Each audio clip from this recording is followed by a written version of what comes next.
Estamos iniciando mais um programa Saúde em Dia. Hoje vamos falar um pouco a respeito de infarto agudo do miocárdio. Nossa convidada é a doutora Rosilene, também ela é médica cardiologista e segundo tenente da Polícia Militar do 29º, Batalhão da Polícia Militar. Doutora, é um prazer te receber aqui no programa e podemos explicar para os nossos telespectadores um pouquinho mais a respeito do tão comentado infarto, né? Muito obrigada, Luciano, pelo convite. É um prazer, é todo meu de estar aqui, viu? Bom, falando a respeito de infarto, o que vem a ser um infarto? Poderia explicar para os nossos telespectadores? Lógico. Luciano, funciona assim, o coração, ele é um órgão muscular. Então, ele tem como função bomba. Essa função de bomba do coração, ele, para exercer essa função de bomba e jogar o sangue para todo o sistema, para todos os órgãos do corpo, ele também necessita de oxigenação e nutrientes. Então, essa bomba, que é o coração, ela precisa ser irrigada por algum sistema, arterial que leve sangue para esse coração, para ele trabalhar simplesmente de 60 a 100 batimentos por minuto, incessantemente, né? Então é isso que ele precisa dessa oxigenação. Certo. Para ele receber esse oxigênio, ele tem um sistema próprio. Ele é tão chique que ele tem um sistema próprio. Ele tem uma inervação própria, ele tem uma vascularização própria, tudo próprio só para o coração. Só para o coração. E o sistema de irrigação que leva esse sangue para o coração são as artérias coronárias. Por que elas se chamam coronárias? Porque elas têm aspecto de coroa. Elas saem do lado direito e do lado esquerdo, do maior ramo que sai do coração. Então sai do pedículo ali da aorta, um raminho do lado direito, um raminho do lado esquerdo, que são as artérias coronárias direita e esquerda. Elas levam o sangue para esse músculo ter capacidade de contração. Quando por algum motivo essa artéria obstrui, aí fica impossível o sangue chegar em algum território, maior ou menor. Bloqueia o sangue, o fluxo sanguíneo. Bloqueando esse oxigênio e nutrientes, aquela parte do músculo do coração morre. Então, a morte do músculo cardíaco ou necrose é o infarto do miocárdio. É o tradicional infarto, o infarto do miocárdio. Que todo mundo sabe que existe, mas agora com essa explicação não tem como não saber, né, doutora? Exatamente. E falando em infarto, as causas mais comuns do infarto? Então, o infarto do miocárdio, ele tem o que precipita o infarto, os fatores que precipitam o infarto, tem os fatores que não são modificáveis, né? Certo. Que são a idade, não tem como modificar, né? E o fator hereditário. Se a gente tem uma história na família de infarto, a chance de eu desenvolver e vir a ter é um pouquinho maior do que outros, né? Do que os outros. Então, esses fatores não tem como a gente modificar.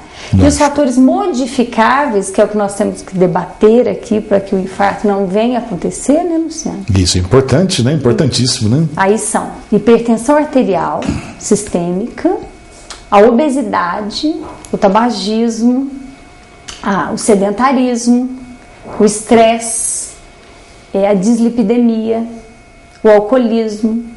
Então, alguns fatores de risco predispõem, mas o principal deles, de todos esses, que eu ainda não falei, é o diabetes. O diabetes por si só é o fator de risco mais importante para o infarto. É o fator preponderante. Então, quer dizer, é muito fácil fazer, a pessoa fazer uma prevenção, procurar os especialistas de cada área, no caso, quem tem diabetes, pressão alta, enfim, vamos cuidar direitinho, não quer dizer que quem tenha vai ter um infarto, mas precisa cuidar mais, ser mais rigoroso na sua prevenção. E se ele já tem uma história na família, então ele não pode mudar esse fator. Não tem como, mas ele pode mudar a questão da atividade física, ele pode mudar o controle do peso, ele pode melhorar a questão alimentar, que muda o colesterol. A qualidade de vida, que hoje também está tão em alta, isso é importante, o estresse.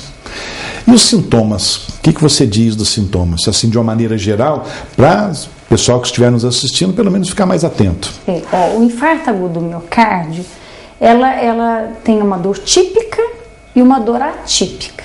A dor típica descrita, que todo mundo vê na mídia, que é aquela pessoa com a mão no peito, apertando o peito, é a dor típica. A dor do infarto é uma dor tipo aperto ou constricção, aquela dor que aperta. Aquele peso mesmo no peito, né? Peso no peito, como se tivesse, o paciente descreve como se tivesse um caminhão em cima do peito, então ele sente aquele aperto no peito, ou tipo queimação, como se queimasse o esôfago, aquela queimação, aquela azia, aquele mal-estar. Confundindo até às vezes com algum problema de estômago, né? Muitos pacientes vão ao hospital achando que estão com esofagite, com gastrite, já é possivelmente um início de infarto.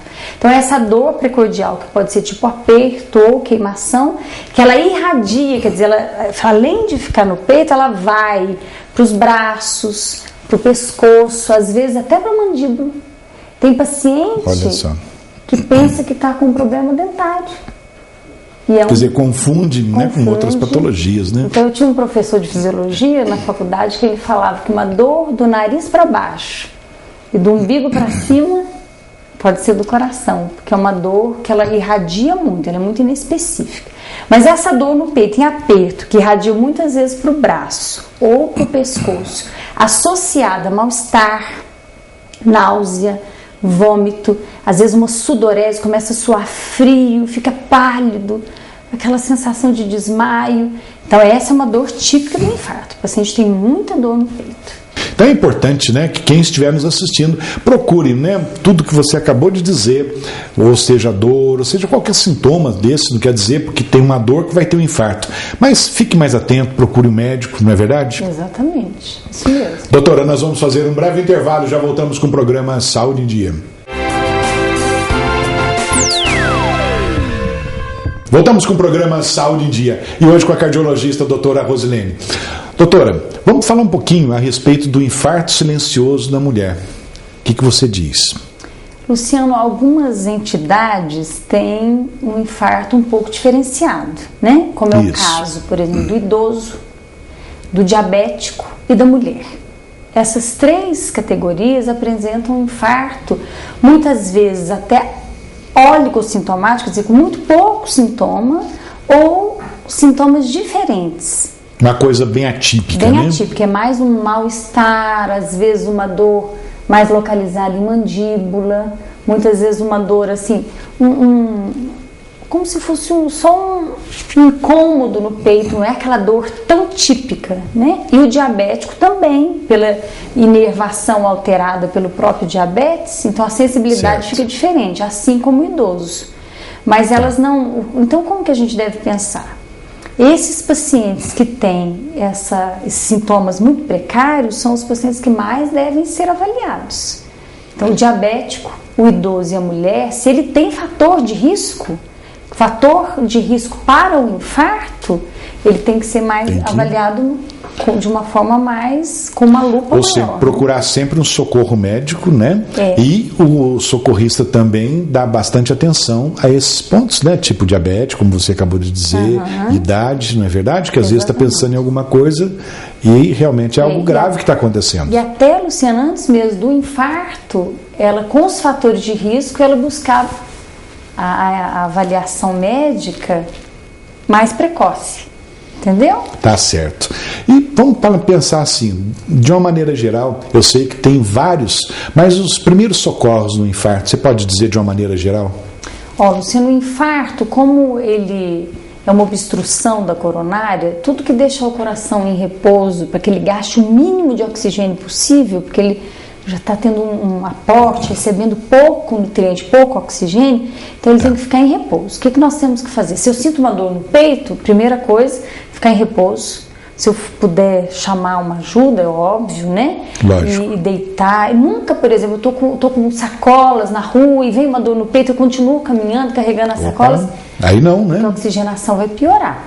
Então eu falo sempre para o paciente leigo, se ele tem uma dor, ele peça ajuda e fique o máximo em repouso possível, porque a ajuda vai trazer para ele o oxigênio, a aspirina, se ele não tiver alergia, vai ser colocada para ele mastigar, o nitrato embaixo da língua, mas isso tudo então sempre vai ter um socorro. Então chamar o socorro mais breve, mas ficar no maior Então não apavorar e procurar ficar no máximo possível de repouso, né? Agora, se ele tiver condições de se deslocar a um atendimento de suporte, por exemplo, um hospital mais próximo, às vezes o ficar aguardando não é tão ideal, se ele tem condições de alguém... Exatamente, porque de repente demora alguém para ajudá-lo, porque né? Um dos prognósticos mais importantes para o infarto é a extensão desse infarto e o tempo de início de tratamento. Quanto mais precoce, melhor o resultado, né? Né? E falando em prognóstico, sequelas, tem algumas sequelas que podem ficar? Então, Luciano, porque quanto maior o infarto, pior o prognóstico. Por quê? Porque como o coração é uma bomba, se morre grande parte do ventrículo, a maioria dos infartos sintomáticos são no ventrículo esquerdo, se morre grande parte daquela musculatura, a capacidade de bomba do coração reduz muito. Então o paciente vai sentir com muita facilidade um cansaço aos mínimos esforços, ele vai caminhar, subir uma escada, ele vai às vezes até de pentear o próprio cabelo, da higiene diária, do banho, ele vai ter muito cansaço, o paciente vai ter às vezes inchaço nos membros, vai ter as penas inchadas, ele vai ter, porque a contração do coração é tudo resultante da contração miocárdica. Olha só, hein? Que cai, às vezes até a oxigenação cerebral cai, o paciente fica com déficit às vezes de memória, então tudo é relacionado ao tamanho da lesão. Então, por exemplo, se um paciente infartado procurar um socorro de imediato, ele for atendido de imediato, há a possibilidade de não ficar alguma lesão, não ter essa necrose cardíaca? Se ele for atendido principalmente em local onde a equipe de assistência tenha um suporte, é até comprovado cientificamente, sabe, Luciano, que onde as equipes são preparadas para receber o paciente com dor precordial, os pacientes têm melhor prognóstico. Que coisa boa, né? Quer dizer, procurando rápido, não fica nem sequela, né? E nem a necrose, né? Digamos assim, que é um... Quanto maior, pior, né? Exatamente. Doutora, vamos conversar uma coisa. Por exemplo, nós sabemos que tem, às vezes a pessoa fala, fulano morreu com infarto fulminante. Então nós sabemos que às vezes algumas pessoas morrem de imediato. Por que acontece essa morte assim de imediato, esse infarto fulminante, e outros pacientes não? Lógico, gostaria que todos não acontecesse esse fulminante, né? Mas por que ocorre isso? Então, Luciano, por exemplo, se a artéria que obstruiu for uma artéria que irriga, por exemplo, o ventrículo direito, alguns pacientes têm infarto, nem sabem que tem, descobre depois no exame de rotina, você já infartou? Eu falei, não. Que isso, aqui não, né? Nunca tive nada, porque o infarto, porque o ventrículo direito não é uma parte do coração importante para bombear. Mas se o paciente tem, por exemplo, um infarto da parede anterior extensa, pega o ventrículo esquerdo inteirinho, todinho, então aquela bomba entra em falência. Se ele tem um infarto muito extenso, um infarto extenso que é um infarto fulminante, que o paciente entra, o coração entra em falência imediatamente, não tem mais bomba, não tem mais oxigenação, né? Aí acaba súbita, né, ocorrendo o pior, né? E acredito que esse infarto extenso ainda em proporção é bem menor do que o outro tipo de infarto, do que o infarto de alguma parte só. Principalmente hoje, né, Luciano, onde as pessoas têm acesso a diagnóstico precocemente de situações pré-infarto. Por exemplo, o paciente tem uma angina. O que é angina? O que diferencia a angina do infarto? O infarto, quando o paciente tem uma obstrução daquela artéria, de 70% ou mais, quer dizer, a artéria está bem obstruída, a coronária, aquela artériazinha que leva o sangue, está com uma obstrução, tem que lutar bem, tem que estar com 70% ou mais, 30% não tem sintoma nenhum, 40% não tem sintoma nenhum. Tá tudo bem, né? Tudo bem, só se ele fizer algum exame diagnóstico. Por exemplo, está com 40% de lesão. Ele faz um teste ergométrico, ele coloca o coração numa sobrecarga. Aí vai aparecer alguma coisa, né? A gente consegue detectar no eletro alguma coisinha. Mas a angina é essa dorzinha que aparece aos esforços. O paciente fala, não, eu só sinto dor quando eu subo um morro muito alto. Só sinto dor quando eu faço um esforço muito grande. Então essa é a angina, é um pré-infarto, é um sinal de que tem uma obstrução já importante. Então, se o paciente fizer o diagnóstico na angina, como hoje nós temos muitos exames que detectam, hoje as pessoas têm mais chance de passar por um tratamento preventivo antes preventivo, né? Exatamente, que é o ideal para todo mundo, pessoas, né? Evitar que aconteça. Então, por exemplo, as pessoas morriam muito de morte morrida, né? Não se sabia nem diagnóstico, muitas vezes era infarto. O que aconteceu, né? Morreu. Hoje não. Hoje, muito antes dele infartar, nossa, tem uma obstrução, vou passar por um cateterismo, vou colocar um stent. Então, o paciente tem mais chance, às vezes, de nem chegar a infartar. E hoje esses exames ficaram tão tranquilos, né? Assim, bem acessíveis, né? Toda a população, isso mesmo. Doutora, nós vamos fazer um breve intervalo, já voltamos com o programa Saúde em Dia. Voltamos com o programa Saúde em Dia. E hoje nossa convidada é a doutora Rosilene, que é médica cardiologista, e nesse bloco também a Juliana, que vai fazer as perguntas dos nossos telespectadores. Doutora, um eletro normal pode descartar o infarto ou não? Não pode, Luciano.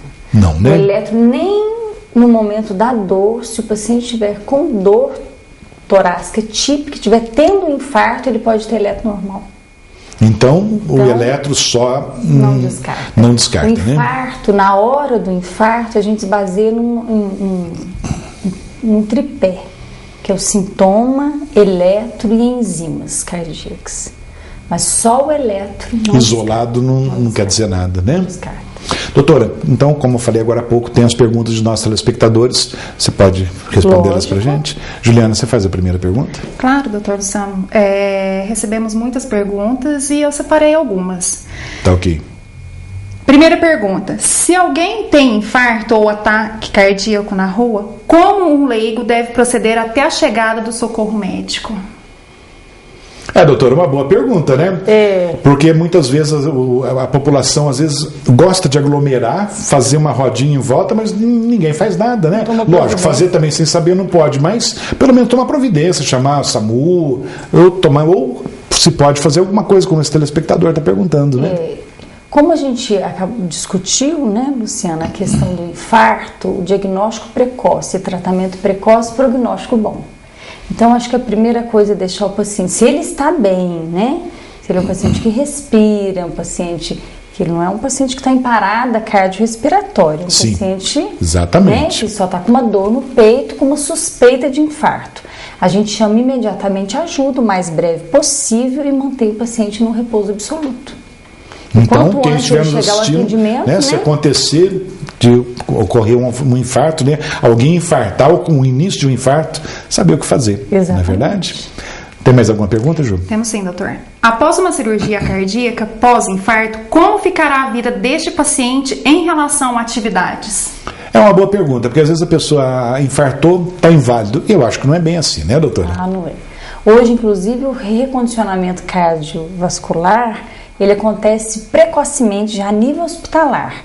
O paciente já sai do hospital com condições dentro do limite, né? Ele já foi avaliado com exames complementares, ele já sai com início de atividade programada já. Então, o paciente hoje, mesmo os infartos que pegam grandes extensões, o paciente tem um condicionamento, lógico, fazer alguma assistido, coisa, né?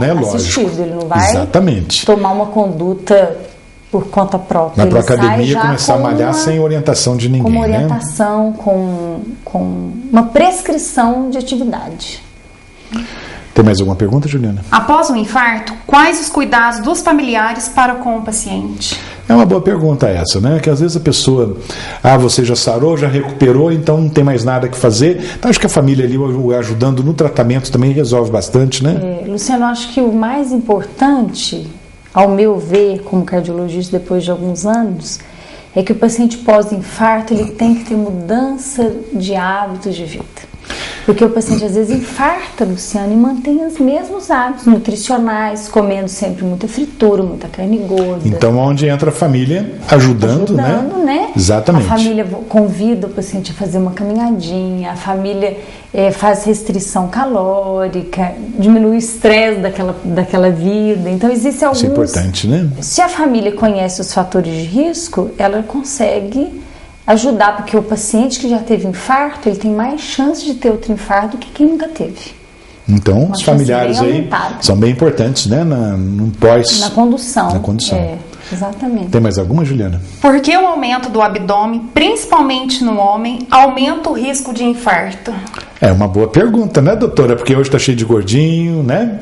E por que principalmente no homem, né? Então, porque a gordura abdominal, que é a gordura crítica, porque ela é a gordura. No abdômen nós temos os órgãos essenciais do metabolismo, né? O fígado, o pâncreas. Quando eles estão repletos de gordura, eles trabalham com o metabolismo deles aquém, né? Reduzido. E além disso, a insulina não consegue atuar de forma plena. Então, a gordura abdominal é a pior gordura. O paciente que tem aquela gordurinha distribuída é bem melhor do que a gordura abdominal. Menos mal, né? Menos mal. A gordura abdominal ela é a gordura crítica mesmo por esses motivos que eu referi. Juliana, tem mais alguma pergunta? Tem sim, doutor. Após o infarto, a pessoa fica com o esquecimento, memória mais lenta? Agora há pouco você comentou alguma coisa, né? Então, só para responder para esse telespectador. Pode acontecer. Se o infarto for um infarto extenso, né, Luciano? E que leve à diminuição do débito, quer dizer, da contração do coração importante, pode acontecer, porque vai chegar menos oxigênio no cérebro. Exatamente. Né? Pode acontecer. Acabou, Juliana? Não, doutor. A pessoa pode pressentir um infarto? Uma pergunta boa também, né, doutora?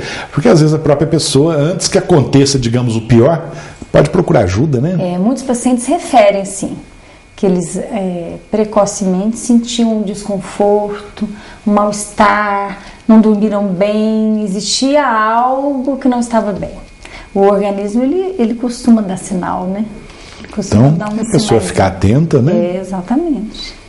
Tem mais alguma, Juliana? Bom, doutor Luciano, por hoje é só. E você que está nos assistindo, se tiver alguma dúvida ou alguma sugestão de pergunta, pode nos enviar pelo e-mail drluciano@programasaudeendia.com.br e até a próxima semana.